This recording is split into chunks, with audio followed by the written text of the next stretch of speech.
Buenas noches a todos los presentes, a todos los amigos que nos acompañan en la plataforma virtual Zoom, así como a los amigos que nos siguen por las redes sociales en Facebook. Mi nombre es Ever Salcedo, soy abogado y actual director académico de la Red Nacional de Arbitraje. A toda nuestra distinguida mesa de ponentes, agradecería, por favor, que habiliten sus cámaras. Muchas gracias.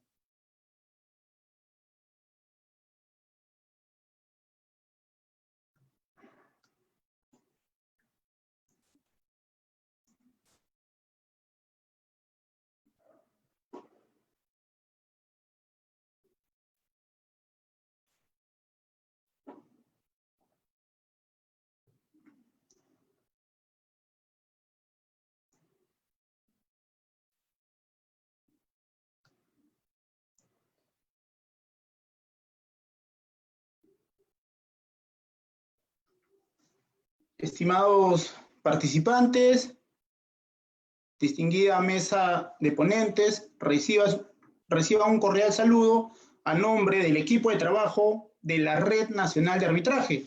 Pues bien, en esta oportunidad nos acompaña el doctor Mario Castillo Freire, a quien le damos la bienvenida. Asimismo también nos acompaña el doctor Paolo del Águila Ruiz de Somocurcio. Estimado doctor Paolo, muy buenas noches. Muchas gracias, doctor. Asimismo nos acompaña el doctor Johan Steve Camargo Acosta. Estimado doctor Camargo, ¿cómo está? Muy buenas noches. Gusto saludarlo.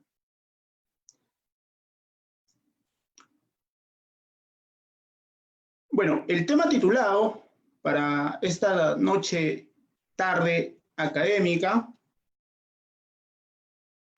el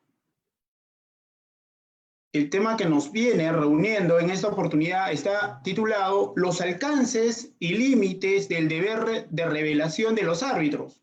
¿Se puede recusar por cualquier omisión en la declaración? En esta oportunidad, bueno,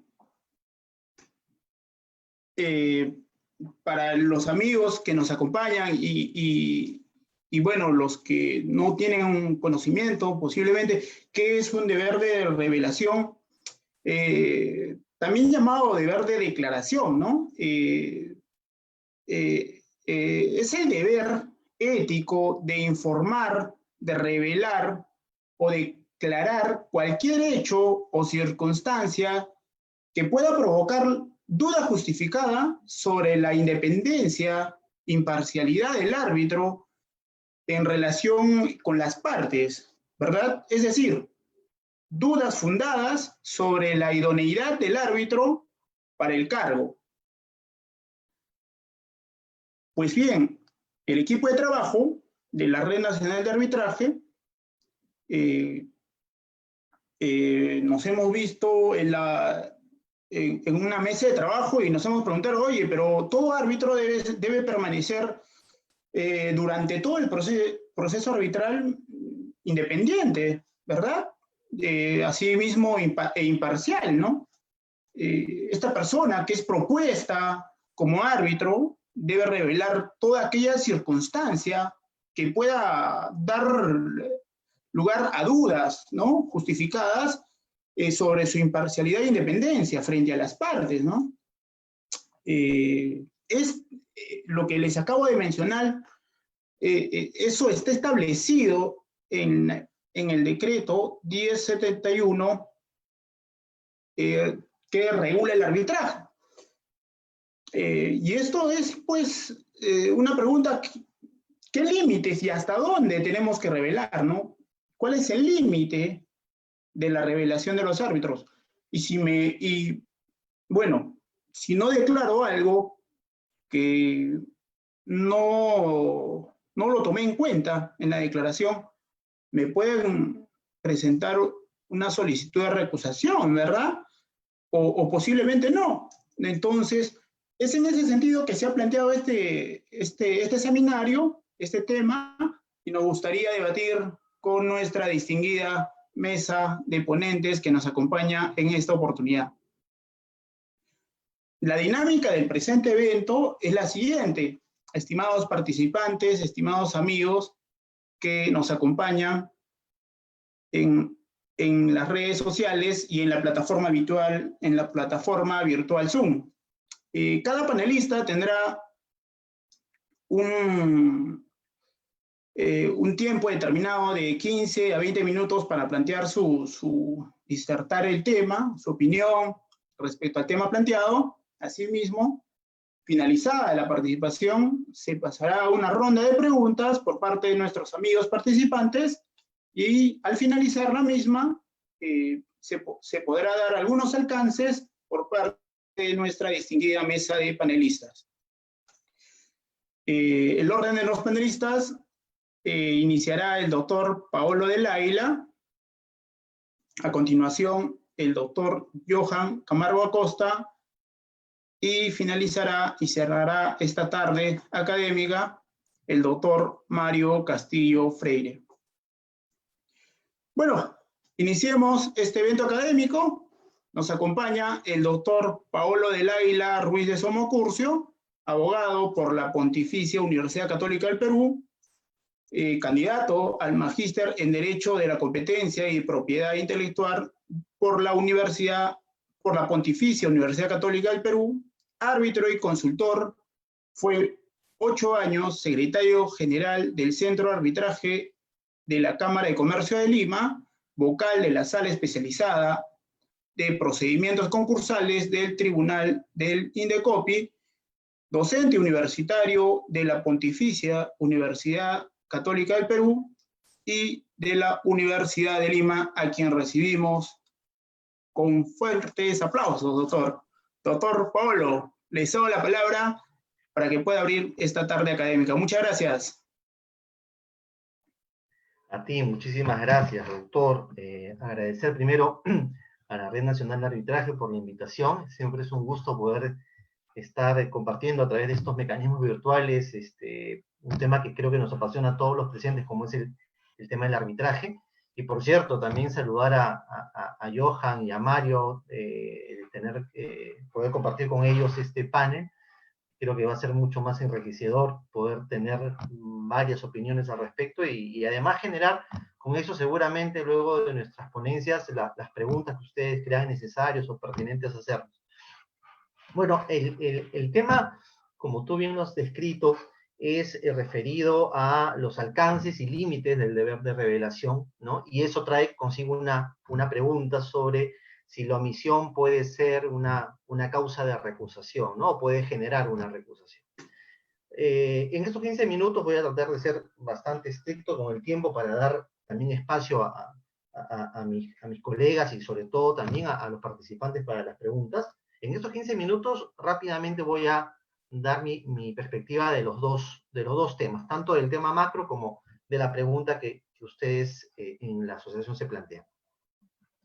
Para comenzar, el deber de revelación, ya tú lo has dicho con claridad, es, primero que nada, es un deber, ¿no? Valga la redundancia, es una obligación que tienen los árbitros de declarar a las partes, ¿no? A través del centro, si es un arbitraje institucional, o a través de la secretaría, si es un arbitraje ad hoc, aquellos hechos o circunstancias que pudiesen generar o significar dudas razonables, y ahí las dos palabritas, dudas razonables, es muy importante, respecto a su imparcialidad e independencia, que como todos ustedes saben, imparcialidad e independencia son los dos pilares fundamentales en los que se sustenta la función arbitral. Son, digamos, dos caras de una misma moneda, ¿no? El árbitro tiene que ser y permanecer independiente e imparcial.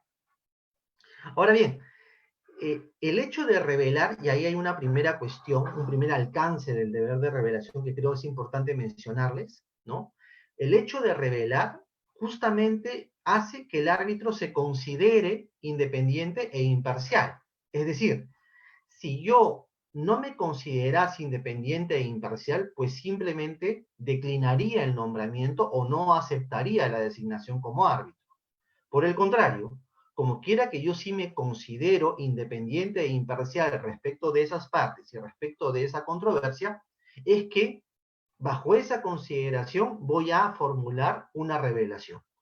Y la revelación, partiendo entonces de esa premisa que acabo de mencionar, va a tener diferentes tamices, ¿no? Van a haber tantas revelaciones como casos yo haya tenido a lo largo de mi función o de mi ejercicio arbitral.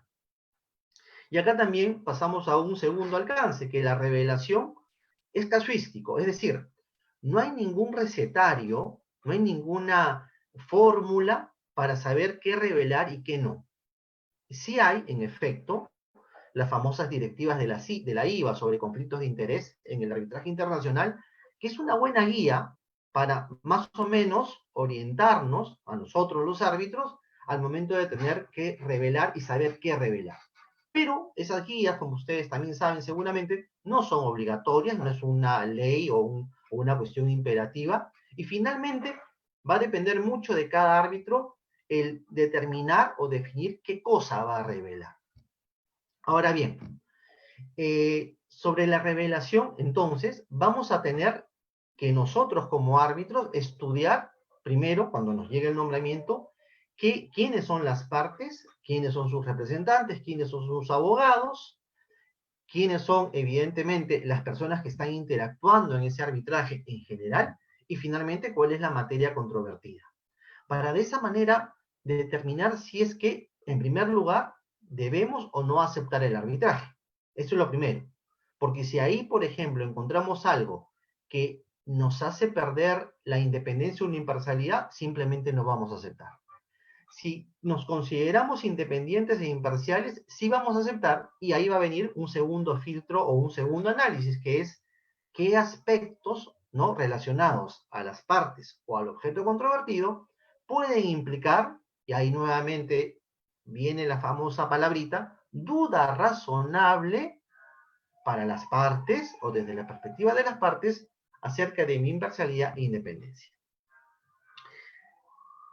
En general, la revelación es positiva. En general, incluso los reglamentos arbitrales más conocidos y las mismas directivas de la IVA te aconsejan revelar incluso aunque tú dudes si es que debes o no revelar. En resumen, si tengo dudas respecto a revelar algo, porque de repente lo considero superfluo o de repente considero que es algo que pasó hace tantísimos años, 10, 20 años, que no vale la pena, pero si tengo duda, mejor revelo, ¿correcto? Entonces, la revelación va a depender mucho del examen intrínseco o subjetivo hasta cierto punto que haga el árbitro, pero al mismo tiempo el árbitro cuando haga o formule su deber de revelación va a tener que ser sumamente cuidadoso o meticuloso sobre quiénes son las partes y cuál es el tema en controversia. Bajo ese paraguas, yo como árbitro hago una revelación. Entonces, nos queda claro ya dos primeros puntos con relación al deber de revelación. El primero es que revelar no significa que yo esté en una situación de falta de independencia o de falta de imparcialidad. Todo lo contrario. Como soy independiente y como soy imparcial en este caso, acepto y revelo. Y segundo, no hay una regla escrita o una ley escrita sobre qué debo revelar y qué no. Hay orientaciones, hay guías, hay directivas, pero ninguna es obligatoria, pero sí me permiten a mí, bajo mi propio espacio y ámbito privado de discernimiento, delimitar aquello que debo revelar y aquello que, la verdad, no corresponde revelar. Pues bien, importante, importante, lo último que decía, y con esto termino este resumen, cuando tengo dudas, debo revelar. Ahora bien, el hecho de revelar, correcto, no me puede descalificar per se al momento de someterme a una eventual recusación de una de las partes, ¿no? Hay esta idea bastante equivocada en el sentido de que cuando alguien o un árbitro revela algo, de alguna manera se está poniendo en placé, por hablar coloquialmente, para una recusación. Yo considero que es todo lo contrario y de hecho voy a citarles algunos instrumentos o reglamentos interesantes al respecto. La revelación debe generar un efecto positivo en las partes. ¿Cuál es? La transparencia del árbitro, para decir, señores, estas son mis cartas, y sobre ellas ustedes pueden decir lo que les parezca. Con la revelación las partes tienen tres alternativas, ¿no? Y ahí va a venir un poquito también la respuesta a la pregunta que ustedes plantean. La primera alternativa es no decir nada, consentir lo que el árbitro ha revelado, y como no dice nada, se sobreentiende que aquello que el árbitro reveló no le genera a ninguna de las partes dudas o inquietudes respecto a la imparcialidad o independencia de dicho árbitro. La segunda opción es que las partes no tengan un mayor problema con relación al árbitro, pero sí quieren conocer un poquito más o con un poco más de detalle aquello que el árbitro ha revelado. Y en ese sentido, los reglamentos de los distintos centros le dan la oportunidad a las partes que sobre aquello que reveló el árbitro le puedan preguntar alguna cuestión complementaria o adicional vinculado a aquello que reveló, lo cual es perfectamente válido y el árbitro tendrá que contestarles. Y la tercera opción, o tercera alternativa que van a tener las partes frente a la revelación, es la referida a la sin recusación. Es decir, puede suceder que aquello que reveló el árbitro, que para él no implicaba en modo alguno afectación a su imparcialidad o independencia, para una de las partes sea lo contrario. Es decir, que frente a la declaración efectuada por el árbitro, una de las partes sí sienta que ese hecho revelado le puede generar o le genera, desde el punto de vista de las partes, una falta de imparcialidad o falta de independencia. Y por tanto, plantea la recusación, ¿no? Digamos, ahí tienen ustedes los tres panoramas. Sobre esto último, por ejemplo, las reglas de las directivas de la IVA dice exactamente lo siguiente, y me estoy refiriendo a la nota explicativa de la directiva o norma general 3 de la IVA. Dice, y se los leo textualmente: revelar ciertos hechos o circunstancias no equivale a admitir que existe un conflicto de interés. ¿Correcto? La revelación en modo alguno es un conflicto de interés. La recusación, si es fundada, sí implicó un conflicto de interés. Hay que tener cuidado con la línea divisoria. La revelación no implica conflicto de interés.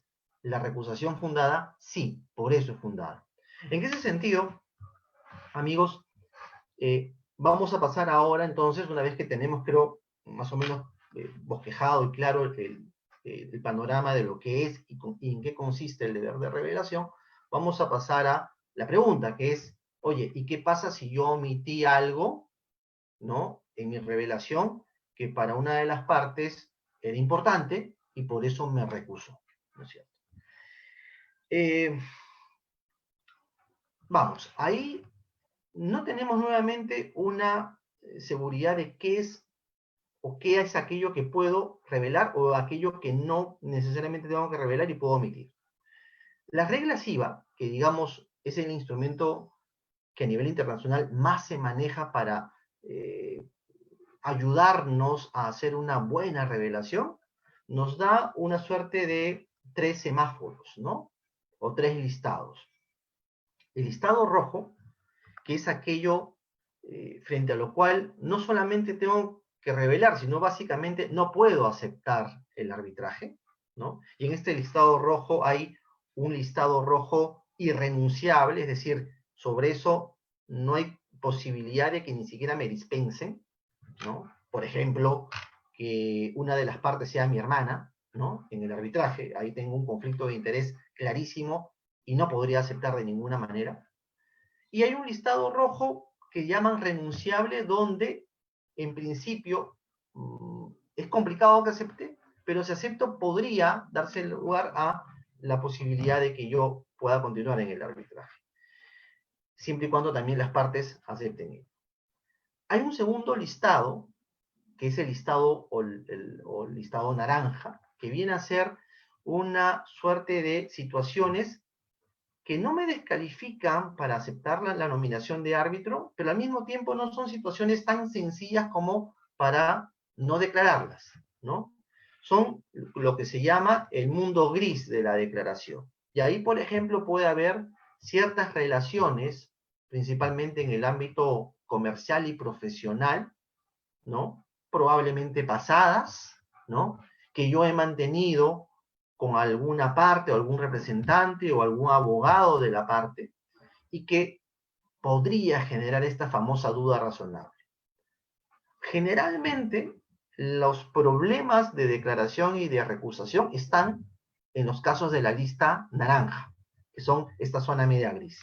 Y el tercer semáforo, ¿no? O tercer listado son los casos del listado verde, que son realmente temas bastante nimios o poco significativos y sobre lo cual las directivas de la IVA te dicen, oye, eso no es necesario declarar. Por ejemplo, no sé, soy miembro del club X, un club social X, ¿no? O un club de fútbol X, donde también es miembro o asociado el abogado de una de las partes. Realmente es un hecho casi anecdótico que no vale la pena declarar. O alguna vez vi una recusación cuando estaba dirigiendo el centro de arbitraje en la Cámara de Comercio, que una parte recusaba a un árbitro porque este árbitro era docente universitario en la misma universidad que el abogado de la otra parte, ¿no? Son cosas que no es necesario declarar y que finalmente, si se llegase a recusar, pues eso no tendría ningún asidero, ¿no? Entonces, veamos y más o menos centrémonos en aquellas situaciones donde sí puede haber dudas, ¿no? O zonas grises donde la omisión podría o no generar algún problema. A ver, la pregunta es, si yo omití declarar algo, ¿la recusación es procedente? Y la respuesta es, como casi en todos los casos de recusación, por omisión al deber de revelación, es depende, ¿no? No hay una respuesta categórica, doctores. No hay una respuesta que me diga, oye, sí, tú omitiste y por lo tanto se presume que has faltado a una obligación, se presume que no eres imparcial, se presume que no eres independiente y por lo tanto la recusación es fundada. Más bien es todo lo contrario. Me permito leerles rápidamente, porque sé que el tiempo ya se me acorta, me quedan 3 minutos, lo que dicen los dos reglamentos de los más importantes que hay a nivel nacional. El primero, el artículo 5 del Código de Ética de la Cámara de Comercio de Lima, dice, en su numeral 7, la omisión de revelar situaciones como las referidas en los numerales anteriores se refieren a una serie de listados donde hay potenciales, o puede haber potencial duda razonable sobre la imparcialidad y independencia del árbitro, dice, la omisión de revelar situaciones como las referidas en los numerales anteriores u otras similares no constituye por sí misma una infracción y será examinada según la naturaleza del omitido. Claramente, no hay un prejuzgamiento a que la omisión degenere o derive en una recusación fundada. Y en un tenor muy parecido, es lo que acabo de leer es el reglamento de arbitraje del centro de la CCE. El también Código de Ética del Centro de Arbitraje de la PUC dice lo siguiente, en su artículo 7.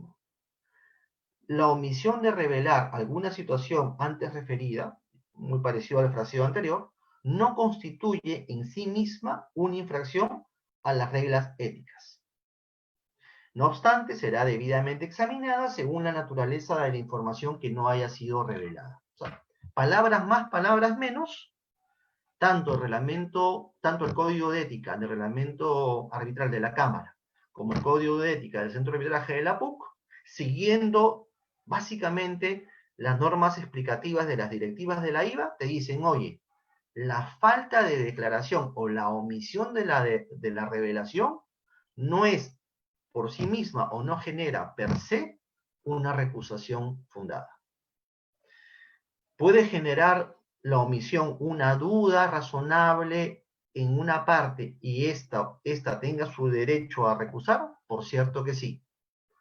Pero como nuevamente, vamos a lo que decía antes, la revelación es un tema que debe ser examinado caso por caso, no podemos caer en una afirmación categórica en el sentido de que la omisión en una revelación por sí nos va a traer una recusación con fundamentos. Todo lo contrario, en los reglamentos que les acabo de leer, la percepción es a la inversa.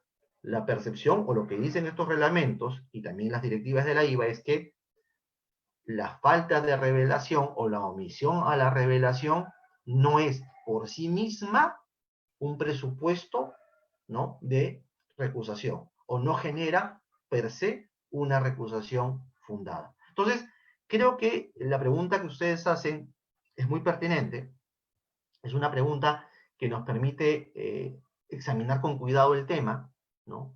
No por ello vamos a dejar de revelar, ¿no? Debemos revelar todo aquello que consideremos como árbitros y teniendo enfrente a unas partes concretas y a un objeto controvertido concreto, todo aquello que sea importante revelar, en tanto pueda generar una duda razonable, pero tampoco podemos caer en esta situación casi paranoica de tener que revelar absolutamente todo, ¿no? Incluso asuntos o aspectos que no tienen nada que ver o que no contribuyen en la misma transparencia del proceso arbitral, que es un poco lo que los autores americanos llaman el over-disclosure, es decir, la sobredeclaración o la sobre-revelación, que lo que único que hacen a veces es hasta confundir a las partes y generar incidentes allí donde de repente no tenía por qué generarse. Y termino con esto. Hay también que examinar un factor temporal, ¿no? El factor temporal, básicamente, contenido en los reglamentos de la Cámara de Comercio, Universidad de la Católica, en el reglamento AmCham, y por cierto, siguiendo mucho las directivas de la IVA, es una temporalidad de 3 años. O sea, básicamente, a nivel mundial, los reglamentos o las directivas te dicen, tienes que revelar lo que pasó en los últimos 3 años, en tus relaciones comerciales, profesionales, laborales, etcétera, con las partes. Más allá de 3 años, vamos a ver. No es necesario revelar todo, pero sí tendrás que revelar aquello que para ti, si aún haya pasado mucho tiempo, más de 3 años, implique una relación significativa que sea importante que las partes la conozcan. Entonces, nuevamente hay un aspecto casuístico marcado en este caso por la temporalidad de los 3 años. Creo que con eso, doctores, puedo por el momento dar por cerrada mi parte de la ponencia y seguramente más adelante vamos con gusto a intercambiar ideas y a responder preguntas. Gracias.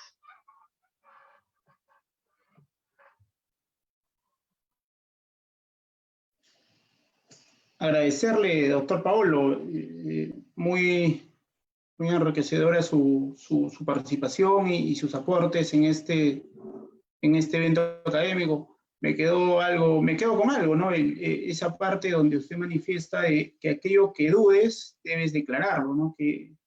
Creo que es algo que va a servir para nosotros que estamos involucrados en este tema, ¿no? Que es el arbitraje. A continuación, nos acompaña el doctor Johan Camargo Acosta. El doctor Johan Camargo es abogado por la Universidad Nacional de San Agustín, con maestría en Derecho Procesal por la Universidad Nacional del Rosario, Argentina, y maestría en Derecho de la Empresa por la Universidad Peruana de Ciencias Aplicadas, UPC, con estudios de doctorado en Derecho y Ciencias Políticas por la Universidad Nacional Mayor de San Marcos, miembro y actual director académico de la Sociedad Peruana de Ciencias Jurídicas. Asimismo, es miembro del Instituto Panamericano de Derecho Procesal, profesor en Derecho Procesal Civil y Arbitraje. Actualmente se desenvuelve como árbitro en asuntos civiles, laborales y en contrataciones del Estado. Doctor Camargo, agradecerle por su tiempo y su participación en este evento académico. Le cedo la palabra, doctor. Gracias, Ever. Buenas noches. Buenas noches con Paolo, con Mario, que bueno, privilegian este panel virtual, ¿no? Y a todos los participantes que están tanto en la sala de reuniones como a través del Facebook, que también lo estoy siguiendo.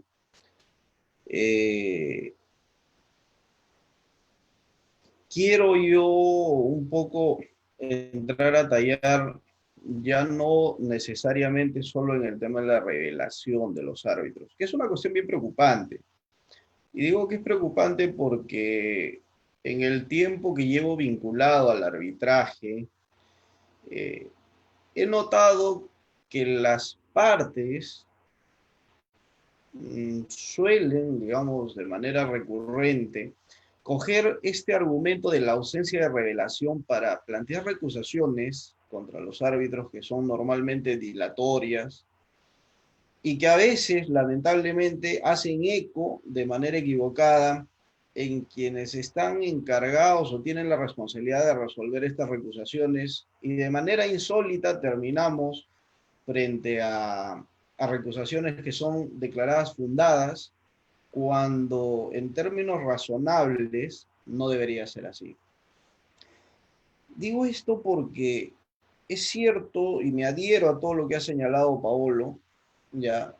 Sin embargo, cuando se aprueba el bueno, ya no tan reciente, este código de ética para el arbitraje en la contratación, en las contrataciones del Estado, vamos a encontrar que este código de ética, en su numeral 4.3, señala textualmente que la omisión de cumplir el deber de revelación por parte del árbitro dará la apariencia de parcialidad, dice, ¿no? Sirviendo de base para separar al árbitro del proceso y o para la tramitación de la sanción respectiva de ser el caso. O sea, a ver, el OCE, ya un poco enfocándonos al arbitraje en contratación pública, y diversidad de centros de arbitraje en sus reglamentos señalan que la sola omisión del deber de revelación da apariencia de parcialidad. Es decir, el árbitro, por el hecho de no haber revelado algún detalle, deja de ser imparcial. Y el tema está en que lo lógico sería que se proceda en los términos que ha señalado Paolo, que de hecho hay quienes lo hacen, que es evaluar la trascendencia de aquello que no se ha revelado, para a partir de ahí medir cuál es el impacto de ese hecho no revelado en la subjetividad del propio árbitro. Y eso además es un análisis extremadamente subjetivo, que se puede prestar en realidad a interpretaciones que no necesariamente sean las más saludables. ¿Qué es lo que sucede? Nosotros tenemos que partir de la premisa que cuando yo le pido revelar a un árbitro algo, o cuando nosotros, en términos generales, le pedimos a un árbitro que revele circunstancias o hechos que puedan tener trascendencia respecto del comportamiento del árbitro, cuando yo le pido revelar al árbitro, lo que quiero analizar es el comportamiento subjetivo del árbitro que va a tener dentro del proceso arbitral. Es decir, yo lo que quiero con esto es hacer un juicio de valor para determinar si el árbitro realmente va a ser imparcial para resolver mi caso. Lamentablemente, la omisión del deber de revelación en muchos casos no se está apreciando de esa manera. Lo que se está haciendo es, ya en términos mecánicos, es decir, omitiste revelar un hecho, entonces hay apariencia de parcialidad, entonces te declaro fundada una recusación y te vas. Y creo que ese es un mal ejercicio que le hace sinceramente mucho daño al arbitraje, porque lo que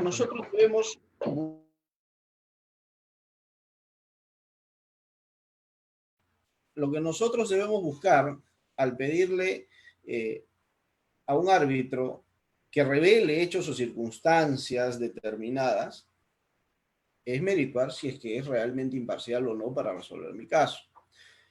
¿Qué cosa es la imparcialidad? La imparcialidad en términos concretos, según la teoría del maestro Adolfo Alvarado Belloso, dice, concebida como la carencia de interés del árbitro en la solución del conflicto que se le ha planteado. Es decir, yo como árbitro no debo tener ningún tipo de interés en respecto de cuál vaya a ser el sentido futuro de mi decisión. Lo único que me debe interesar a mí como árbitro es resolver la controversia. No me debe interesar quién gana o quién pierda. Y eso me obliga a mí como árbitro y como cualquier jugador, que también esto aplica para los jueces que elaboran para la jurisdicción ordinaria del Poder Judicial, eh, el distanciamiento o el alejamiento del árbitro de cualquier circunstancia subjetiva que haga que el árbitro como juzgador tenga algún tipo de preferencia o de lástima hacia una de las partes que está acudiendo a un proceso. Eso es lo único que tengo que evaluar. Si es que yo advierto que el árbitro no está afectado por ninguna cuestión subjetiva que haga que tenga un interés respecto de la controversia distinto al solo hecho que se tenga que resolver, entonces mi árbitro se puede considerar un árbitro imparcial. Entonces, cuando nosotros hablamos del deber de revelación, debemos tener en cuenta que la sola no revelación no debe, bajo ningún contexto, entenderse como una pérdida de imparcialidad, como creo yo que este código de ética ha enfocado de manera indebida. Y al enfocarlo de manera indebida, da pie a que lamentablemente se produzcan, digamos, algunas acciones de defensa poco apropiadas, que lo único que buscan es ensañarse contra un árbitro cuando el camino no es ese. Y entonces vamos a tener que ponernos en los zapatos de quien va a tener que resolver esa recusación. Y este es un mensaje que creo yo a partir de esta actividad académica debe llegar a aquellos que están tanto encargados de resolver recusaciones como aquellos que ejercen la defensa de las partes, para que entiendan que el solo hecho de no revelar una determinada relación o circunstancia determinada no debe ser empleado como un elemento que te permita recusar por el simple hecho de hacerlo casi por deporte. No. Lo que nosotros debemos hacer es evaluar cuál es la trascendencia de esa no revelación respecto de la controversia que se ha puesto a conocimiento del árbitro, respecto a cuál va a ser el impacto que va a tener esto en el interés del árbitro respecto de la solución de la controversia. No tiene que ser otra cosa, no debemos desviarnos de eso. Y parece que de eso nos estamos olvidando más bien, porque en lugar de hacer el ejercicio mental, de hacer el razonamiento lógico de si el árbitro pierde o no imparcialidad, a lo único que en muchos casos se está limitando es a decir el árbitro omitió revelar algo y por ese motivo hay que recusarlo y por ese motivo debe de irse del arbitraje. Entonces, eso está mal. Lo que nosotros debemos tener en cuenta es que existe la posibilidad, porque somos humanos, de que un árbitro omita revelar algún determinado hecho. Alguna relación, por ejemplo, con su coárbitro, o podría omitir revelar alguna relación con alguna de las partes. Y entonces en ese momento nosotros debemos evaluar cuál es la trascendencia de esa ausencia de revelación. Claro, si nosotros hacemos un juicio de valor y empezamos a ponderar qué cosa es más grave, por decirlo de esta manera, que no se haya revelado, una relación con una de las partes o una relación con uno de los coárbitros. De hecho, por sentido común, es más grave no revelar una relación que se tenga con alguna de las partes. Qué sé yo, que en algún momento el árbitro le prestó un servicio a la parte, 5 años atrás, pese a que la obligación de revelar, por ejemplo, en algunos casos es de 3 años. Entonces habría que revelar ese hecho. Es de pronto trascendente porque genera digamos, en quien va a analizar esta situación, una posible cercanía entre el árbitro y la parte. Pero, por ejemplo, si es que el árbitro omite revelar, como lo puso como ejemplo Paolo, que es profesor en la misma universidad que uno de sus coárbitros y que se ha visto recusaciones por eso y por muchas otras cosas, ¿ah? Porque dos árbitros coincidieron en el estadio y se sentaron en butacas cercanas. Ah, bueno, entonces fueron como amigos. Bueno, no tengo la culpa de ser hincha del mismo equipo, ¿no? Pero eso no debe ser una causa para recusar a un árbitro. Lo que debemos en ese momento es preguntarnos, oye, el hecho de que este señor, el árbitro, haya omitido informar a las partes que hace 10 años prestó un servicio para una de las partes, va a hacer que de alguna manera este árbitro varíe el interés que tiene en resolver la controversia. Si es que mi respuesta es afirmativa, es decir, no, el hecho de que le prestó un servicio a una de las partes hace 10 años hace que él tenga un apego especial hacia esa parte, una suerte de piedad o una suerte de favoritismo que en el fondo, al interior del proceso, me vaya a generar una situación de desventaja, pues entonces consideraré que el árbitro ha perdido imparcialidad. Entonces, esto, si nos damos cuenta, implica un ejercicio que va mucho más allá del solo hecho de decir que el árbitro no reveló y por lo tanto se le recusa. Es de hecho un juicio de valor y que incluso trasciende a lo filosófico, ¿no? Porque lo que nosotros debemos preguntarnos no es, o lo que nosotros debemos hacer no es un análisis de corte matemático, que al parecer es así como se confunde. De hecho, lo he conversado con más de una persona. ¿Qué pasa si es que a un árbitro lo designa 20 veces una misma parte? Y el árbitro revela 19 de esas 20 designaciones. Entonces, se olvidó el árbitro de revelar esa vigésima designación. Entonces, está ocultando información el árbitro y entonces hay que recusarlo. La pregunta es, ¿realmente funciona así la omisión del deber de revelación como una causa para recusar al árbitro? ¿O realmente debe funcionar así? No. Estamos haciendo mal las cosas. Lo que nosotros debemos preguntarnos es cuál es la trascendencia de que haya omitido revelar ese caso. Por ejemplo, si este árbitro de esas 20 designaciones resulta que de las 19 que declaró, en esas 19 perdió la parte que lo ha designado, perdió el arbitraje, ¿no? Pero en esa vigésima designación, justo en esa, ganó, o el resultado del arbitraje le fue favorable a la parte que lo designó, y además le fue favorable de manera grosera. Bueno, ese es un elemento que tendría que analizarse, si es cierto, es un elemento subjetivo, pero que tendría que analizarse de manera muy objetiva. Entonces, ¿cuál es la trascendencia de haber omitido eso? Pero ¿qué pasa si más bien omito declarar esa vigésima designación donde precisamente la parte que me designó tuvo un resultado nefasto en el arbitraje, sin mayor trascendencia, no tuvo ningún tipo de beneficio? ¿Es realmente trascendente el hecho de que haya omitido revelar ese hecho?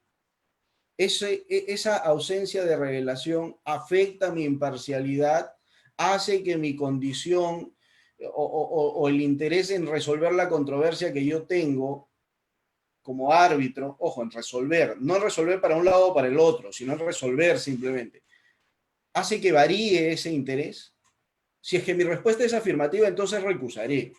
Pero si mi respuesta es negativa, entonces no debo hacerlo. El deber de revelación, ahora, es una cuestión en realidad también, digamos, que no tiene una línea divisoria para poder identificar qué revelo y qué no revelo. Y es cierto que lo que mandan los dispositivos que regulan la conducta ética del árbitro señalan que ante la duda sobre si se revela o no se revela, debe optarse por revelar. Es cierto. Pero si es que omites revelar un hecho, sea por una cuestión de ausencia de memoria o porque tú en tu juicio de valor como árbitro lo consideras intrascendente, entonces, nuevamente, no estás infringiendo como árbitro ningún código de ética ni ningún deber ético, en mi opinión. Porque, no sé, se me ocurre de pronto que uno de tus coárbitros ha sido tu profesor en la universidad y fue tu profesor hace 10 años y omites revelar eso, pero sí has revelado todos los procesos arbitrales que llevas con este coárbitro. Y entonces te dicen, oye, pero tú te olvidaste de algo y te olvidaste que él era tu profesor. Entonces te recuso por eso. Nuevamente, ¿cuál es la trascendencia de eso? Mi juicio de valor a mí como árbitro me dice que eso no es trascendente. Y entonces ahí también entramos en una línea muy frágil donde va a ser, digamos, muy discutible el poder identificar si se debió o no se debió revelar estos hechos. Entonces, aquel que le toque resolver una recusación sustentada en un supuesto como este, va a tener que hacer un análisis, si bien es cierto, insisto, ¿no? Subjetivo, pero de manera muy objetiva, ¿no? Y no solamente va a tener que limitarse a la ausencia de revelación, sino hacer el análisis respecto de la incidencia que va a tener esa ausencia de revelación en la imparcialidad del árbitro. Es un ejercicio, en mi opinión, bastante sencillo, porque no es que hay que descubrir la pólvora. El problema es que se le está dando una magnitud terrorífica, ¿no? Se está haciendo ver que por el hecho de que un árbitro omite declarar algo, entonces es un mal tipo. Y entonces hay que cambiar esa percepción, porque la omisión de revelación no es un acto de mala fe de parte del árbitro, no necesariamente, o sea, definitivamente, y de hecho puede darse el caso que algún árbitro lo haga de mala fe, que omita deliberadamente declarar hechos que realmente sí sean trascendentes. Pero precisamente el filtro es ese, ¿no? Si es que hay una omisión de deber de revelación que se descubre, ¿no? O que se detecta, pues quien vaya a querer recusar tiene que hacer ese juicio de valor, ese análisis consensuado, ¿no? De evaluar si realmente hay este impacto en la imparcialidad del árbitro. No cualquier omisión de revelación debe ser entendida como un mecanismo o como una causa válida para poder recusar. Y creo yo que esa debe ser la reflexión con la que debemos terminar hoy día. Y hacer una invocación, naturalmente, a todos aquellos que van o sea, que piensan o que ejercen defensa de las partes y que malentienden cuál es el propósito del deber de revelación y que malentienden cuál es la utilidad de una recusación. Y también para aquellos que resuelven, porque hay quienes lamentablemente resuelven mal basados en el solo hecho de la ausencia de revelación. De hecho, existen pronunciamientos que son altamente cuestionables respecto a recusaciones, donde se menciona que como no se declaró, entonces la recusación debe ser fundada. Y lamentablemente no se aprecia ese ejercicio. Y esto es en lo que tenemos que incidir, tenemos que estar, digamos, insistiendo permanentemente, gritándolo, ¿no? Para que la gente entienda, para que aquellos operadores del sistema arbitral entiendan que no debemos recusar por recusar, o sea, no debemos tampoco demonizar la ausencia de la revelación. No se trata de mostrarnos extremadamente moralistas y cucufatos de cara al deber de revelación de los árbitros. Lo que debemos hacer es más bien mostrarnos, digamos, más racionales con el tema y sobre todo más analíticos y sobre todo teniendo en cuenta cuál es el propósito de revelar. Y es precisamente advertir que el árbitro no pierda imparcialidad por el hecho de revelar alguna determinada circunstancia o dejar de hacerlo. Entonces, Ever, con esa reflexión quiero cerrar mi intervención. De hecho, creo que he repetido varias veces y he insistido sobre un mismo tema, pero creo que es necesario hacerlo porque la idea es que esta reflexión, por lo menos desde mi óptica, sea interiorizada y tengamos pues la cosa clara, ¿no? De cara a desempeñar bien la labor arbitral desde cualquiera de sus aristas, ¿no? Sea como árbitros, sea como defensores, sea como órganos administradores de arbitrajes, encargados de resolver recusaciones, qué sé yo. Entonces, nada, Ever, muchas gracias por el espacio y estoy presto a absolver cualquier interrogante o cualquier comentario. Oh, agradecerle a usted, doctor Camargo. En realidad siempre nos acompaña en distintos eventos académicos y bueno, no ha sido bueno, hemos tenido la oportunidad también de contar su participación en este evento. Estoy seguro que nuestros participantes, tanto en la plataforma virtual Zoom como en las redes sociales, en Facebook, reiteramos que pueden hacer sus interrogantes a nuestros ponentes que nos acompañan en esta oportunidad.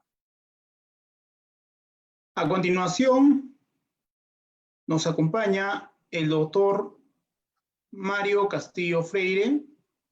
El doctor Mario Castillo Freire es especializado en Derecho Civil, Derecho Arbitral, Derecho de Seguros, Derecho Comercial y Regulatorio.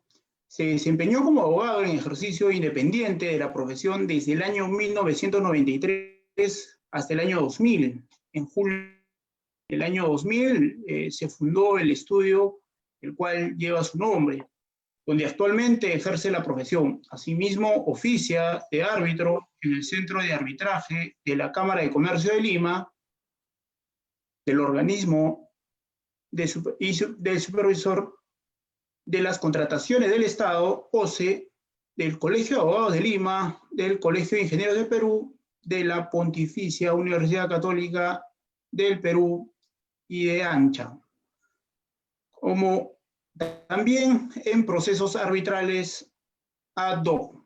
Estimado doctor Mario Castillo Freire, es un gusto tenerlo en esta mesa de ponentes y a nombre de la Red Nacional de Arbitraje agradecemos su participación. Le cedo la palabra, doctor Mario. Muchas gracias. En primer lugar, deseo agradecer la generosa invitación de la Red Nacional de Arbitraje para participar en este evento, así como también al doctor Johan Camargo Acosta, y también saludar la presencia del profesor Pablo del Águila Ruiz de Somocurcio. Este es uno de los temas más complicados que hay en el arbitraje. Y es de los más complicados por la sencilla razón de que despierta pasiones, ¿no es cierto? Yo siempre digo que la parte más ingrata en un arbitraje es cuando uno es recusado o cuando uno como abogado defensor tiene que recusar a alguien. Es definitivamente desagradable, tanto obviamente leer pues, un texto de expresiones en contra de uno si es árbitro, como tener que recusar a otro profesional, a otro colega, porque existan pues las causales para hacerlo. De manera tal que yo veo el tema desde la siguiente perspectiva. Miren, coincido, voy a empezar con una afirmación sobre la pregunta que se hace, en el sentido de si se puede recusar por cualquier omisión en la declaración. Mi respuesta es evidentemente que no. Coincido con mis colegas en este panel que han expuesto en el mismo sentido. Voy a volver sobre eso. Pero quiero decir primeramente mi opinión para que no se malinterprete lo que voy a exponer ahora. Creo que, a pesar de lo dicho, la mejor manera de evitar ulteriores recusaciones y articulaciones de alguna parte malintencionada con respecto al tribunal es precisamente declarar todo lo que se tenga que declarar sin límite de tiempo. Es decir, si bien los centros de arbitraje, los reglamentos de los centros de arbitraje en su mayoría establecen límites temporales de 3, en algunos casos 5 años, ¿no es cierto? Yo no soy partidario de ir eliminando de la carta de aceptación, ¿no es cierto?, del arbitraje, del cargo de árbitro del arbitraje, aquellos puntos que superen estos tiempos, porque no tendría sentido. Es decir, lo recomendable en esta materia es tener una base de datos informatizada en la computadora, en donde se van a alimentar todos aquellos elementos que deba yo eventualmente declarar en un arbitraje. Por ejemplo, cada vez que uno tenga un arbitraje como árbitro o como abogado defensor, uno tiene que alimentar la base de datos con esta información. De manera tal que si de aquí a 7 años, ¿no es cierto?, hay algún cruce con alguna de las personas de 7 años antes, pues automáticamente saltará en la base de datos y lo declararé. Ahora, es verdad que no lo tengo que declarar, y eso es lo que voy a decir. No lo tendría por qué declarar, pero miren, es mejor declararlo a no declararlo. ¿Por qué? Porque si tengo el dato, no es que tenga que hacer uso de la memoria, que va a fallar. Tengo el dato en la computadora. Entonces, si lo tengo, la alternativa es, ¿lo pongo o no lo pongo? Lo pongo, pues.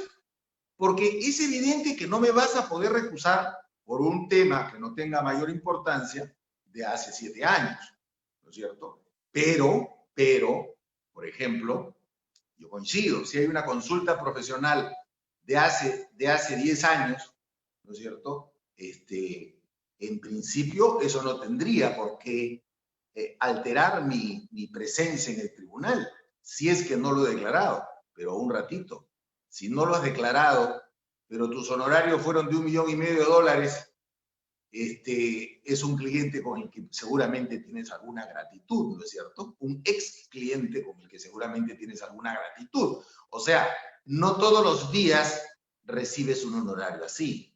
De tal manera que, entonces, en ese caso, tienes que declarar. Ya, pero ¿a qué voy? Para no discernir, pues, entre el cliente del buen honorario o el cliente del honorario reducido, declararé que alguna vez fuiste mi cliente. ¿Cuál es el problema aquí? ¿Que me recuse? Perdón, si algún día la parte de la cual no fui abogado hace 10 años lo descubre, me va a recusar. Y mi posición para defenderme será una posición más débil que si lo declaré y me recusaste. ¿Por qué? Porque precisamente lo declaré. Entonces, yo soy partidario de que aunque la declaración tenga ya no hojas de papel, porque ya el arbitraje es virtual, ni tinta, porque es virtual, sino mayores caracteres en el documento electrónico, ¿no es cierto? Declara, pues, si tienes el dato, declara. Oye, pero sí, hace 15 años de esto. Sí, pero de repente el tema de los 15 años no le es tan relevante por el paso del tiempo a alguna de las partes y considera que es importante el asunto. Entonces, yo considero que es mejor declarar. Fíjense ustedes, yo he llegado al extremo de que en todas mis aceptaciones de casos, declaro hasta si alguien fue mi alumno de los abogados de las partes. Tengo mi base de datos en la cual están anotados los 6,000 y pico de alumnos que he tenido a lo largo de mi vida como profesor desde hace casi exactamente 30 años, del año 90 que empecé a enseñar en agosto. Entonces, ¿eso se debe declarar? No, claro que no se debe declarar. Pero en una oportunidad alguien me recusó porque porque había declarado que era mi alumno. Y obviamente el consejo directivo del centro de arbitraje, cuando analizó la recusación, debe haberse reído. Y además, mis coárbitros también se rieron. Eso sí me queda absoluta constancia. Eso debilita la posición de la parte que recusa, porque no se puede recusar por cualquier cosa.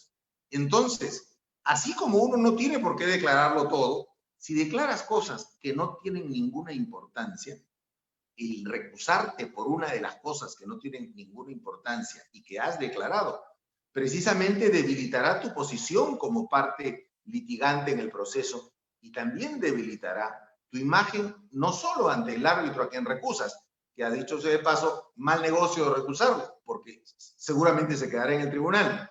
Y además, tu posición frente a los otros árbitros que verán que estás haciendo articulaciones artificiosas mal usando el recurso de la recusación.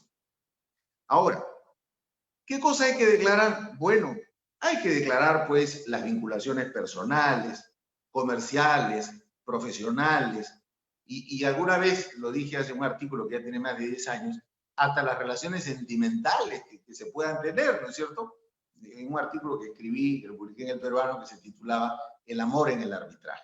Bueno, las relaciones personales, claro que hay que declarar, bueno, de temas de parentesco, ¿no es cierto? Es decir, si alguna de las partes es, digamos, tiene algún grado de parentesco, aunque sea lejano, si por afinidad o por consanguinidad, si es que, digamos, por ejemplo, si es que hay alguna relación de compadrazgo, por ejemplo, ¿no? Eso sería importante declararlo, ¿no? Fulanito o fulanita, fulanito es mi compadre o es mi comadre. Sí, claro, aunque es un tema religioso, es un tema que creo que es importante y que se debería declarar. Como también, voy a asumirlo dentro del tema personal, las relaciones sentimentales, es decir, por ahí voy a lo de los 7 años, ¿no? O a lo de los 3 años. Si una de las abogadas litigantes, no es mi caso, pero lo pongo como ejemplo, fuese mi ex esposa, ¿no es cierto? Y me he divorciado hace 15 años, lo tengo que decir, ¿no? Porque no es poca cosa el que sea mi ex esposa y además madre seguramente de mis hijos. Entonces, esos son temas que van a quedar pues a juicio ¿cómo se llama?, de las partes para considerar si efectivamente no afectan la independencia o imparcialidad del árbitro. Ahora, dentro del tema de lo sentimental, este es un tema muy delicado, ¿no? Porque teóricamente tú tendrías que declarar si quieres a alguien, a alguna de las partes más de la cuenta, como para que afecte tu criterio de imparcialidad, o si tienes sentimientos de animadversión incluso, ¿no? Porque es muy humano el querer y el también el odiar a alguien, ¿no? O sea, de repente sientes sentimientos de animadversión con respecto a alguien. En ese caso, no aceptes el arbitraje, porque no podrías declararlo. Entonces tendrías que haber negado a aceptar el arbitraje. Porque acá hay un punto importantísimo, ¿no? Y es que en materia de arbitraje, cuando te nombran árbitro, tú vas a decir sí o no después de leer y analizar la carta de nombramiento, donde te indiquen quiénes son las partes en litigio, sus abogados, representantes, etc. Ahí recién podrás analizar si dices sí o no. No es que te llegó la carta, ves y dices, un nombramiento, qué bueno, tengo un arbitraje más. Recién puedes aceptar si analizas qué cosa está comprometido, quiénes están comprometidos. Porque cuando te nombran árbitro, tú puedes decir que sí, pero hay oportunidades, y no son pocas, en las que tienes que decir que no. Y más allá, evidentemente, de los criterios fundamentales, importantísimos de la IVA, hay casos en los cuales uno siente que si redactaras una carta de aceptación revelando lo que tienes que revelar, la parte que se sentiría afectada por ella se reiría de tu carta, porque diría que estás loco para haber aceptado un arbitraje declarando todas esas cosas. Entonces, lo que corresponde ahí es simplemente no aceptar, es rechazar, decir muchas gracias, señor, será para la próxima. Y como me refería a los sentimientos de animadversión, también tengo que referirme a los sentimientos de cercanía. Es decir, puede que uno de los árbitros, ¿no es cierto?, tenga una relación de enamoramiento con uno de los abogados defensores de una de las abogadas defensoras de una de las partes. En ese caso, ¿debe aceptar el árbitro? Evidentemente no debería aceptar el nombramiento, porque ya, o sea, desde que entren las partes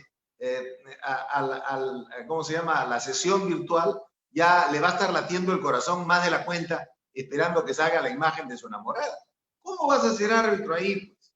No puedes ser árbitro ahí. Y tampoco lo podría hacer, digamos, no puedes aceptarlo, y tampoco lo podría hacer en cualquier otra situación en la cual, revelando o no revelando, ¿no es cierto?, tendrías que apartarte del proceso. Y peor aún si se trata pues de cuestiones de orden sentimental que lleguen a ser pues inconfesables. Ahí es evidente que tienes que decir que no. Ahora, en relación al tema comercial, bueno, si has tenido o tienes alguna relación comercial con las partes, sus representantes, sus abogados, ¿no es cierto? Si tienes algún contrato, si una empresa tuya ha negociado, contrata con las empresas en controversia, eso es importante, es muy importante. Como también es importante saber los lazos profesionales. Aquí el tema es más complicado, porque generalmente cuando te nombran árbitro, no te nombran árbitro habiendo hecho un sorteo, ¿no es cierto?, entre los nombres de quienes pueden ser árbitros, la parte que te nombra es un sorteo y saliste elegido y te nombra árbitro. Nadie nombra árbitro así. Se nombra árbitro la persona que conoces, cuyo criterio confías, etc. O sea, alguien te tiene que conocer de la parte que te nombra. No está nombrando a un desconocido, por lo tanto, tiene que haber algún punto de contacto. No quiero decir que sean tus amigos íntimos, sino simplemente que alguien te tiene que conocer, si no, no te nombraría. Entonces, cuando te nombran, tienes que revelar qué elemento de contacto puede haber con la parte, o existe con la parte, sus representantes, sus abogados, con la parte que te ha nombrado. Esto para mí es fundamental, porque en la primera declaración y en cualquier declaración sucesiva, se tiene, y para ponerlo en una sola palabra, se tiene que declarar la verdad. Y la verdad pasa por el hecho de decir que, por ejemplo, si conoces a una persona, ¿no es cierto?, hay una distancia entre conocer a una persona, ¿no es cierto?, o ser amigo de una persona. Entonces, como también de tener una cordialidad profesional, o sea, son digamos, situaciones diferentes, y por lo tanto tendrás que declarar aquella que corresponda a la realidad, ¿no es cierto? Y ahora, en lo profesional, es evidente que no será ningún pecado el que hayas tenido alguna relación de contacto profesional con los abogados de las partes o con los árbitros, ¿no? Es muy común que haya arbitrajes en donde todos los que participan en la audiencia, árbitros, partes, representantes, secretarios, etcétera, todos se conozcan, porque hayan tenido alguna vinculación profesional anterior, porque compartieron un tribunal o porque alguna vez un cliente de un abogado te hizo una consulta. Bueno, todo eso hay que declararlo. Y nada de eso es causal de recusación, ¿no es cierto? Salvo que se trate pues, de un asunto extremadamente importante, un asunto que realmente pues, indique una vinculación ya mayor, ¿no es cierto?, con alguna de las partes que están en conflicto, ¿no? Y de tal manera que esas relaciones sentimentales, esas relaciones, perdón, profesionales que habrá que declarar, creo yo que lo sano sería extenderlas más allá de los 3 años, porque de lo contrario, fíjense ustedes, si yo como abogado, defensor, me dan una declaración en donde el árbitro solo declara lo de los últimos 3 años, lo primero que voy a hacer es pedirle ampliación de declaración, porque me quedaría de manifiesto que como no es una persona que tenga, pues, salvo que el chico tenga, pues, 23 años o 24 y se acabe de titular de abogado, no tiene mucho que declarar. Pero digamos, si se tratara de una persona de mi edad, por decir, y solo me declara los últimos 3 años, yo le voy a pedir que amplíe la declaración, porque algo más tiene que haber vivido antes de esos 3 años. Y por lo tanto, eso podría ser susceptible de una recusación, o por lo menos de analizar si se le recusa.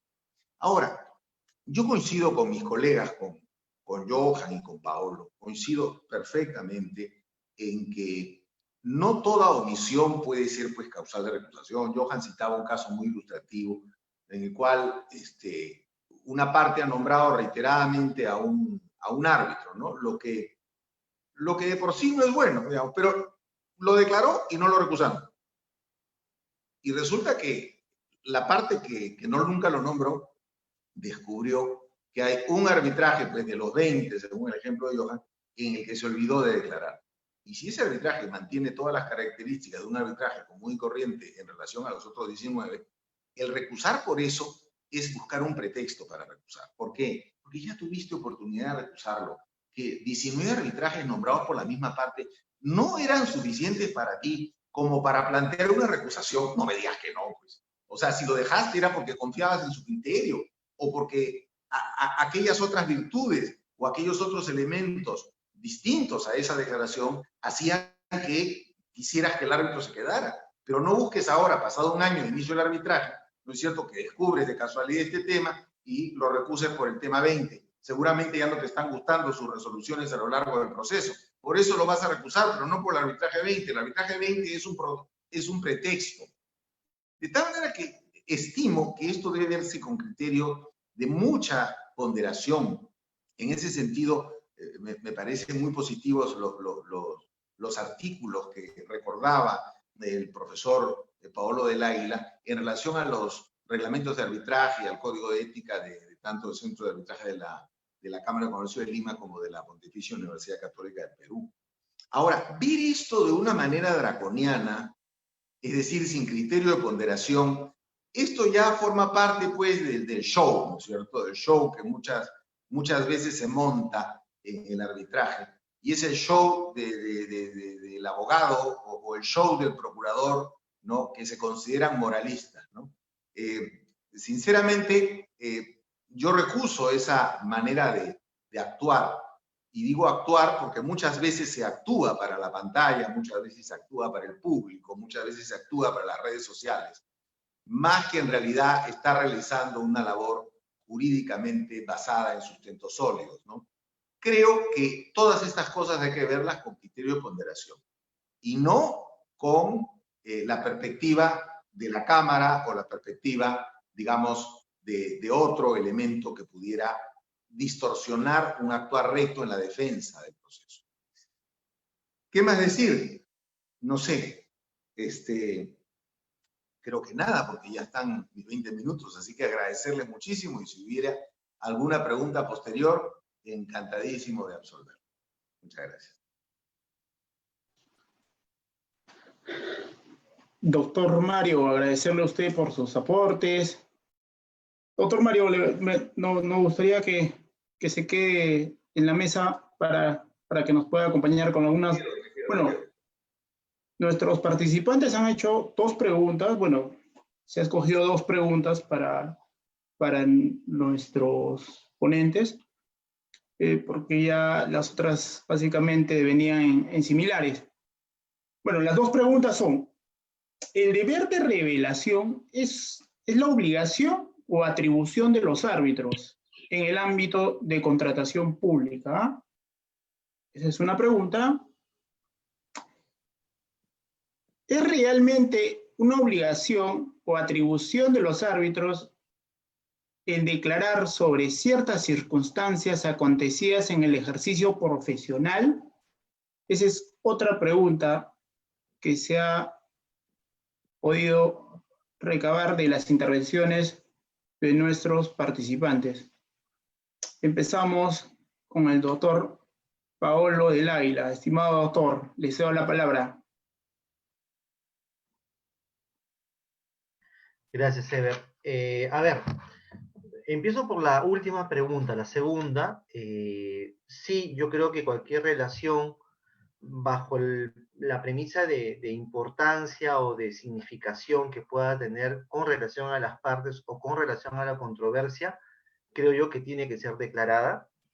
Comparto la opinión de Mario en el sentido de que la temporalidad es una referencia que puede ser hasta cierto punto peligrosa, particularmente yo, y creo que Mario también tiene mucho purito en eso, sí revelo aquellas cuestiones que van más allá de los 3 años, pese a que los reglamentos te marcan esa temporalidad, y no hago mayormente distinción si son 3 años, 3 años y medio o 10 años. Me da lo mismo. Me importa más, creo yo, que esté reflejado toda mi historia transparentemente. Y si para eso la cuestión pasó hace 3 meses, hace 3 años o hace 3 décadas, me da exactamente lo mismo.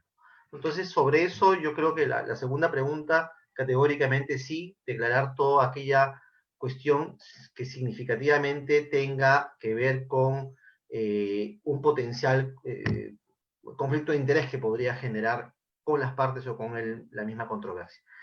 Respecto de lo primero, a ver, es cierto, y Johan creo que tocó muy bien el tema, en materia de contratación pública, lamentablemente a veces las formas de entender la revelación de los árbitros, ¿no? Y los criterios adoptados no son los mismos a aquellos que desde el ámbito privado, el arbitraje comercial o civil privado, nosotros estamos más acostumbrados. A diferencia de los reglamentos que yo citaba, donde no hay una presunción de descalificación del árbitro por omisión de la revelación, sino que esto tiene que ser merituado casuísticamente, y me parece que esa es una opción correcta. En el campo de la contratación con el Estado sí hay pues esta definición o este concepto a la inversa, donde la omisión más bien te genera casi un riesgo muy alto de que la recusación sea fundada. En ese sentido creo que ahí, en el tema de contratación pública, se tiene que ser, como están las cosas planteadas, el doble o triple de riguroso al momento de hacer la revelación. Pese a que me parece, ¿no?, esos pronunciamientos a los cuales mencionaba Johan, creo que excederían lo que, digamos, vendría a ser una concepción más acotada del deber de revelación. Creo que es un exceso.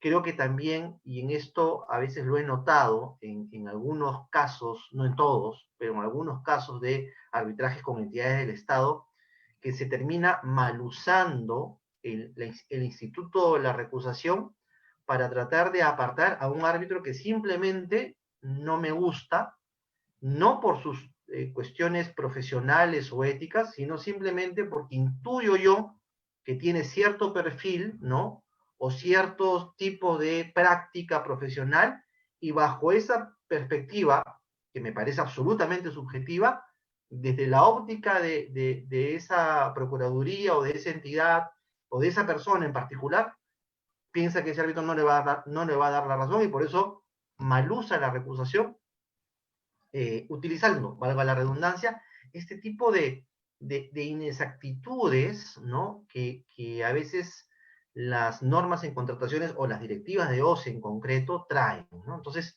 hay que tener mucho cuidado con ello. Gracias. Excelente, doctor. Muchas gracias. Muchas gracias. Agradecerle por su participación y por resolver las dudas de nuestros participantes. Continuamos con el doctor Johan Camargo respecto a las preguntas, interrogantes planteadas por nuestros participantes. Estimado doctor. A ver, mira, de hecho, yo suscribo todo lo que han dicho Paolo y Mario, pero me quiero trasladar al hecho de cuando, o al momento en el que empecé a ver arbitrajes. Yo hace muchos años, bueno, ya muchos, a pesar de que todavía soy algo joven, pero hace muchos años yo me dedicaba al litigio judicial. Y digamos, por una cuestión de una invitación, terminé participando en un arbitraje como secretario. Y entonces, a partir de ese momento, empecé a arbitrar y a ver casos como secretario, luego vinieron los casos como árbitro. Y el tema está en que en aquel momento, digamos, yo no avisoraba el dedicarme de manera casi exclusiva a la función arbitral. Entonces, en ese momento yo no tenía o no consideraba muy relevante el hecho de ir documentando información respecto de todo lo que se me iba cruzando en el camino de cara a futuras revelaciones 9 o 10 años después. Entonces, es cierto y comparto la premisa que hay que revelar todo y que la temporalidad no tiene por qué ser una excusa para no revelar. Pero de hecho, en mi caso particular, probablemente existe información de hace 7, 8, 9, 10 años que probablemente ni yo mismo la recuerde, Y es lo más probable. ¿Por qué? Porque así como hice el litigio judicial, he visto infinidad de procesos judiciales en los cuales yo ni recuerdo quiénes habrán sido los, por ejemplo, los abogados defensores de las partes contrarias en esos procesos. Y resulta que si en algún momento en un arbitraje aparece alguno de esos abogados, yo no voy a tener materialmente la posibilidad de recordar quiénes, si es que esos abogados tuvieron participación en algún proceso judicial en el que yo también fui abogado, por ejemplo. Entonces, encuentro esa limitación. Pero justo a eso iba, ¿no? O sea, ¿cuál es la trascendencia de que omita declarar esto, ¿no? Eso es lo que vamos a tener que evaluar. Pero sí, o sea, de hecho suscribo totalmente que no debe utilizarse como una suerte de escudo para tratar de no declarar. De hecho, si hay que declarar, declaremos. Declaremos todo lo que se pueda. Pero claro, no caigamos en el absurdo de que, por ejemplo, ¿no? Alguna vez he visto una recusación porque recusaron al árbitro porque su esposa trabajaba para el Estado. Y entonces, como era un arbitraje con el Estado, no, tu esposa trabaja para el Estado, entonces te recuso por eso, porque tú de alguna manera vas a favorecer al Estado porque tu esposa trabaja para el Estado. Entonces, caemos en supuestos tan absurdos que, como bien lo decía Mario, pareciera que es más para hacer la peliculina, ¿no? Para que la gente vea que estoy trabajando, si soy funcionario público, si soy un procurador, que me vean en acción, que soy muy malo, ¿no? Con los árbitros, que soy muy duro, que soy muy severo, cuando en realidad lo que estoy haciendo es el papel de tonto, ¿no? Porque no estoy haciendo una correcta disquisición entre lo que realmente es un argumento válido para recusar a un árbitro y lo que no lo es. No es solamente una atribución para el árbitro, es yo creo un compromiso ético, sí, sin duda, y creo que lo que hay que revelar es todo lo que uno considere que tenga trascendencia, pero eso no significa ni debe servir que por él como argumento para que el hecho de que omita algo sirva para hacer una suerte de cacería de brujas contra el árbitro. Eso no convierte, la omisión no convierte en un mal sujeto al árbitro. Nada que ver, el tema no va por ahí. El análisis tiene que ser, digamos, muy criterioso y muy objetivo para poder hacer esa evaluación. Eso respecto de la segunda pregunta. Y respecto de la primera pregunta, creo que también la respuesta cae de madura a partir de lo dicho, ¿no? El arbitraje en contratación pública, lamentablemente, y ha arrastrado al arbitraje en general, ha sido víctima de una suerte de ultrajamiento normativo y regulatorio en general, ¿no? En los últimos años, ¿no? Y esto porque lo que se ha querido es remendar el muñeco y ponerle parches por todo lado, creyendo que la solución al problema del arbitraje en la contratación pública está en establecerle, digamos, más candados, supuestamente, a los árbitros para que los árbitros resuelvan a favor del Estado, y lo único que se está logrando es más bien afectar la imparcialidad y la independencia de los árbitros, porque con toda la regulación que se ha venido dando, es más, hace creo 4 semanas tuvimos un webinar precisamente sobre esta nueva causal de recusación de los árbitros que constituía la anulación de un laudo arbitral, ¿no? Y entonces a lo único que conduces a un árbitro es a que yo como Estado, como no puedo ganar el partido a partir de talento, porque no tengo ni a Messi ni a Cristiano Ronaldo en la cancha, entonces lo que hago es me saco la pelota de la cancha y no dejo que nadie juegue bien, ¿no? Estamos frente a un escenario medio complicado en el arbitraje en contratación pública, y creo que ahí entonces hay que ser mucho más cuidadosos con lo que se declara o con lo que se cree que no es necesario declarar, ¿no? De hecho, no tengo la base de datos de los 6.000 alumnos de Mario, pero voy a seguirlo como un buen patrón de comportamiento profesional para poder empezar a armar mi Excel, aunque sea, donde empiece a poner, no sé, por ejemplo, me recuerdo en este momento que yo tengo un arbitraje donde muchas veces hoy día presenta un escrito una parte y lo firma un abogado, y de acá a una semana presenta otro escrito y lo firma otro abogado, y entonces empezar a llevar ese control es bien complicado. De hecho, hay que disciplinarse mucho para poder tenerlo en cuenta, pero no que esa omisión involuntaria, creo yo, no sirva para convertir o hacer ver que los árbitros son malas personas, nada que ver, no debe ir el tema por ahí, al contrario. Debemos preocuparnos más bien por hacer del arbitraje un mecanismo como el que siempre se ha invocado, un mecanismo eficiente, célere de solución de controversias, confiable por el hecho de que se distingue mucho del paradigma, ¿no?, que se tiene respecto del Poder Judicial. El Poder Judicial, pues, tiene por característica esencial que el plantear escritos dilatorios o algunos argumentos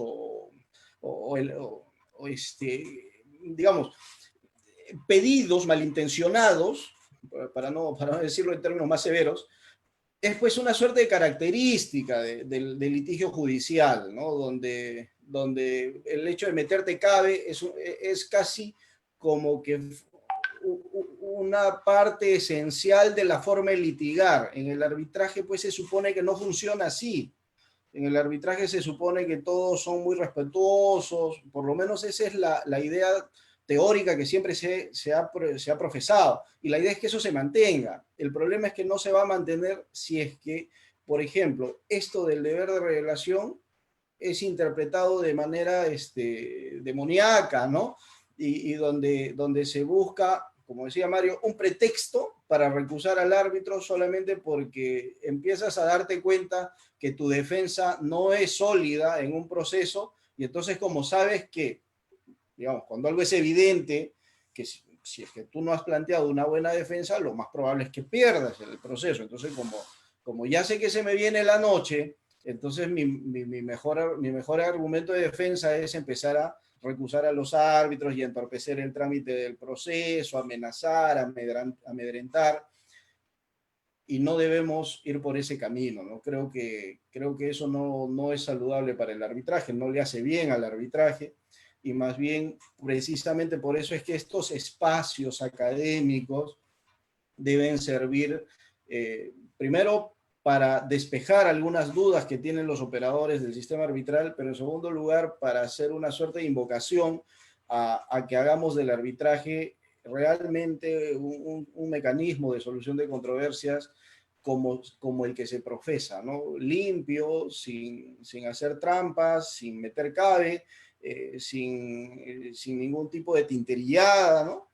Y donde lo único que se procure es solucionar controversias de manera eficiente, de manera rápida, especializada, que es lo que creo que todos queremos siempre, ¿no?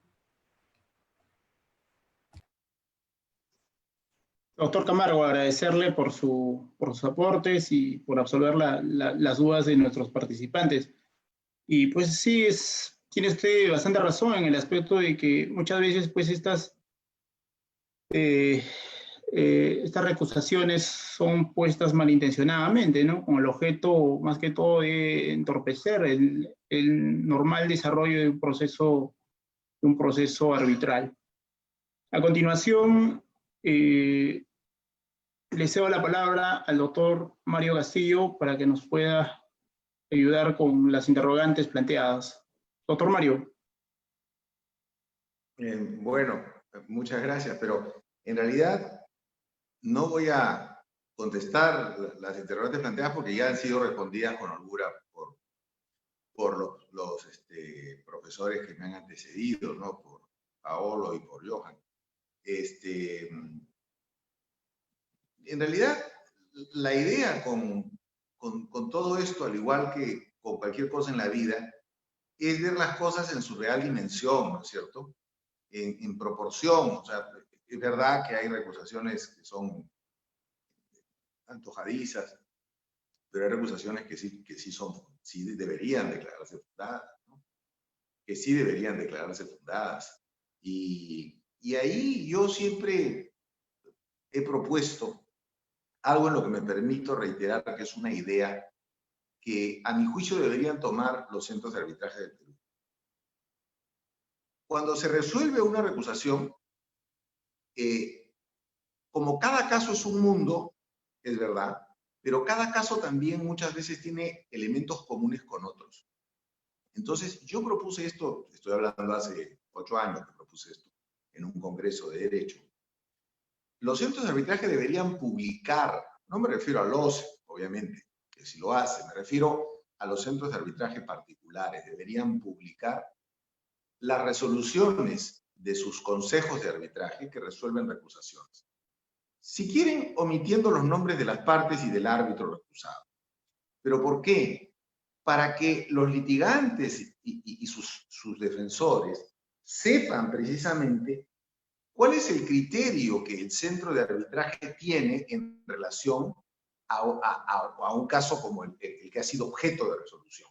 Pero no solo con respecto a ese tema, sino también para cuidar que los centros de arbitraje traten por igual a las personas cuando tienen elementos similares en materia de recusación, ¿no es cierto? ¿Y por qué digo esto? Porque hay casos en los cuales uno puede decir, bueno, pero no puede ser que no hayan declarado fundada la recusación. Si hay un caso que tuve antes en el cual sí declararon fundada una recusación parecida. Entonces, para evitar suspicacias deberían ser publicadas. Y eso además haría que los centros de arbitraje tuvieran una posición única en materia de estos incidentes, ¿no? Y que si la quieren cambiar en el tiempo, tengan que fundamentar adecuadamente por qué la están cambiando, ¿no? Yo siempre promovido la transparencia en este tema, y hoy que en el Perú existen no solo los centros de arbitraje tradicionales, sino existen muchos otros, se están creando, etcétera, creo que la línea de ellos debe ser la línea de transparencia de información. Más allá, naturalmente, de cuidar mucho las listas de los árbitros, de cuidar mucho que cuando se hacen nombramientos por defecto, ¿no? Los nombramientos sean efectuados verdaderamente por sorteo, ¿no? Con presencia de notario público, de manera aleatoria, y que siempre prime esos criterios de imparcialidad y de transparencia que les pedimos a los árbitros. Y está bien pedírselos y exigírselos, pero también hay que pedirlos a los centros de arbitraje que tienen una labor administrativa fundamental precisamente en el curso de los procesos y que sus resoluciones tienen un impacto directo en el curso de los procesos, ya sea en cuanto a la conformación de tribunales y en cuanto a otros temas que son de su competencia de acuerdo a los respectivos reglamentos. Así que, digamos, para complementar algunas ideas brindadas por mis colegas que me parecieron muy interesantes, he querido referirme a estos puntos a los que he hecho referencia, ¿no? Muchas gracias, doctor Mario. Muchas gracias a todos nuestros ponentes, doctor Camargo, doctor Paolo del Águila. A nombre de la Red Nacional de Arbitraje, hacer extensivo el saludo de todo el equipo de trabajo. Comentarles, estimados ponentes, estimados participantes, que la Red Nacional de Arbitraje ha venido organizando eventos académicos desde que inició la cuarentena, incluso un poco más antes. Asimismo, a todos nuestros panelistas, ponentes que han venido participando, se está haciendo entrega de unos pequeños reconocimientos que harán llegar a sus respectivos despachos. Y a nuestros participantes un certificado que es totalmente gratuito a nombre de la Red Nacional de Arbitraje, que es de manera digital, que se hará o remitirá a sus respectivos correos. No me queda más que agradecerles, estimados amigos, estimados ponentes. Quiero cederle la palabra para que puedan dar sus últimos alcances y poder despedirse de esta tarde académica, de esta noche académica, el cual ha sido en realidad muy fructífero para todos nosotros que estamos trabajando en el tema de arbitraje, más que todo en el tema académico y también en la práctica laboramos en nuestras respectivas entidades, unos en el sector público, otros en el sector privado, el tema de arbitraje. Estimado doctor Paolo, le cedo la palabra para que pueda dar sus últimos alcances y pueda despedirse de nuestros participantes en Facebook y en nuestra plataforma virtual Zoom. Gracias, Ever. En primer lugar, gracias a ti y a la Red Nacional de Arbitraje por la invitación. Me parece encomiable que el grupo de jóvenes abogados como ustedes estén utilizando estas plataformas para un poco hacer más extensiva no solamente el interés del arbitraje, sino la discusión de temas que generalmente traen tanta polémica, tanto debate como es este del deber de revelación y la recusación de árbitros. Así que encantado de poder participar ahora en una oportunidad posterior en sus foros, y también la oportunidad de compartir con dos colegas importantes como el doctor Johan Camargo y el doctor Mario Castillo, que además lo conozco, hablando de revelaciones, tendría que revelar que lo conozco desde que era estudiante de Derecho. El doctor Castillo ya era un profesor muy conocido en la Facultad de Derecho de la PUC, así que hablando de revelaciones, desde ese momento nos conocemos ya casi 30 años que he pasado por las aulas de Derecho. En el año 90 empecé, y justamente Mario ya también, yo empezaba como estudiante, evidentemente, en el 90 en Derecho, y Mario empezaba ya a dictar el curso de obligaciones, si mal no recuerdo. Así que es excelente estas oportunidades para compartir, aunque sea virtualmente, con algunos amigos y colegas. Así que nada, Ever, muchas gracias nuevamente y hasta una próxima oportunidad. A usted, doctor Paolo, muchas gracias por su apoyo y por su participación en este evento académico. Doctor Johan Camargo, le cedo la palabra para que pueda motivar a los jóvenes y pueda también dar sus últimos alcances de este evento académico. Muchas gracias, doctor. Ever, muchas gracias.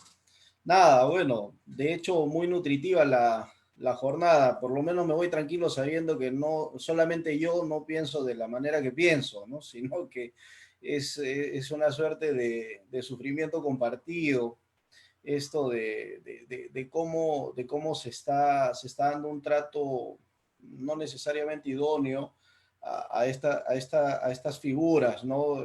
Tanto de la recusación como el deber de revelación y la relación que existe entre ambas. De hecho, complacido además porque, bueno, Paolo es un amigo al que conozco ya varios años y siempre me gusta escucharlo porque es muy didáctico. Mario, ni qué decir, pues es un maestro, ¿no? Y es un privilegio, de hecho, compartir el panel con ellos y espero pues que haya una siguiente oportunidad para volver a compartir algunas ideas. Y nada, Ever, hay que seguir trabajando en la difusión, principalmente el arbitraje como red de arbitraje, y nada, hay que seguir programando actividades. De hecho, como dice Paolo, es importante esto porque es necesario tener una tribuna que permita tocar todos estos temas que a veces son difíciles, pero que es importante desmenuzarlos de cara a que hagamos del arbitraje pues algo mejor, ¿no? Y nada, muchas gracias, Eva. A usted, doctor Camargo. Estoy seguro que nos va a acompañar en una variedad de eventos que se vienen programando. Doctor Mario Castillo Freire, un gusto tenerlo, es un honor tenerlo por primera vez en nuestros eventos académicos virtuales, y estoy seguro que nos va a acompañar también en algunos otros que estamos organizando y que lo haremos llegar las invitaciones. Doctor Mario, le cedo la palabra para que pueda cerrar este evento. Muchas gracias. No, muchas gracias. Muchas gracias, Eve, por las generosas palabras, igual que las palabras de Johan y de Paolo, quien ha recordado los primeros años míos de profesor y sus años universitarios. Efectivamente, ¿no? Parece mentira cómo pasa el tiempo. Yo empecé a dictar en las universidades el 20 de agosto del año 90, o sea, ya casi 30 años. Y no empecé en la Católica, sino empecé en UNIFE. Empecé en UNIFE en la Católica, empecé en 93, o sea, pocos años después. Y bueno, en fin, parece mentira. Pero Bueno, yo encantadísimo, agradecidísimo a la Red Nacional de Arbitraje. Fui invitado al evento anterior, pero no pude participar en él. De tal manera que ahora me ha encantado participar en este largo evento, además ya casi 2 horas, sobre estos temas, que siempre es tan importante volver sobre ellos y buscar algunos puntos importantes sobre los cuales no necesariamente se discute.